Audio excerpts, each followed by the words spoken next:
Don't forget, Joe and Kamala can win by 3 million votes and still lose. Take it from me.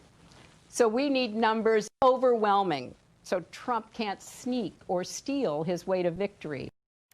Hillary Clinton using the DNC to reflect on 2016 and her loss to President Trump. Our next guest says these attacks only help Trump. Fox News contributor Tomi Lahren is here to explain. Hey, Tomi, what do you mean by that?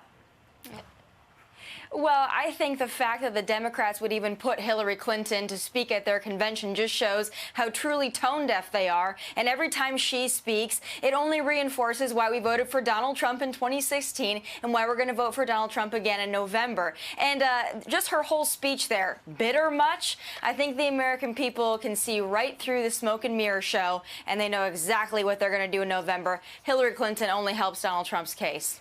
I know that you have a new episode of No Interruption on Fox Nation, and here is a soundbite of you speaking with Senator Blackburn, Marsha Blackburn, about what it means to be a conservative woman. Watch this. The mainstream media tries to say, oh, you're a fourth-class citizen. We don't want to hear from you. But what I have found is most women are very much like me. They're concerned about their family, their home.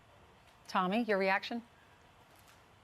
Well, what a contrast when you have someone like Senator Marsha Blackburn, a real leader, and somebody who takes the bull by the horns instead of passing off any of her faults onto somebody else. So to look at Hillary Clinton and someone like Senator Marsha Blackburn just shows that strong conservative women do have a role model and people like her, and that it's the Republicans, the conservatives that are out there fighting for law and order, fighting for the American people, fighting for election integrity, fighting to hold China accountable. And it's just such a large contrast. I don't know how the American people could not see that and vote red down ballot in November. I remember when she was running for senator, she was criticized by Taylor Swift, and then she was also slammed in Taylor Swift's Netflix documentary. Here is Marsha Blackburn reacting to that.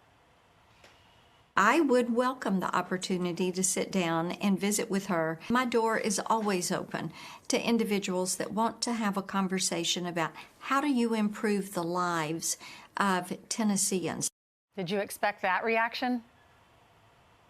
Well, I expect that from Senator Blackburn because she's such a class act. But really, we've got these celebrities that take so many hits, especially at conservative women, but they refuse to have a conversation. And here you have Senator Marsha Blackburn, who represents the state that Taylor Swift calls home. And she's saying, I'd love to have a conversation with you. Tell me your real issues. But sadly, I don't think we're going to hear from Taylor anytime soon. She's much happier spouting off in a documentary or spouting off on Twitter where she doesn't have to be held accountable. It's really a shame. Yeah, I'm surprised. Why wouldn't she sit down with her if she's critical of what's happening in her state?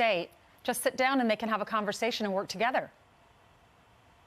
You know, I think sometimes when the truth walks in the door, the BS has to go out the window. And I think that's exactly what would happen if the two women had to sit down. Taylor Swift to understand that she doesn't have a grasp on politics. She doesn't have a grasp on what's happening in Tennessee. And I think she would be wise to sit down with Marsha Blackburn and get educated. Tomi, great to see you. If you want to watch No Interruption, you can go to Fox Nation from now until August 22nd. You get a free copy of Sean Hannity's new book, Live Free or Die, by signing up for Fox Nation's one-year plan.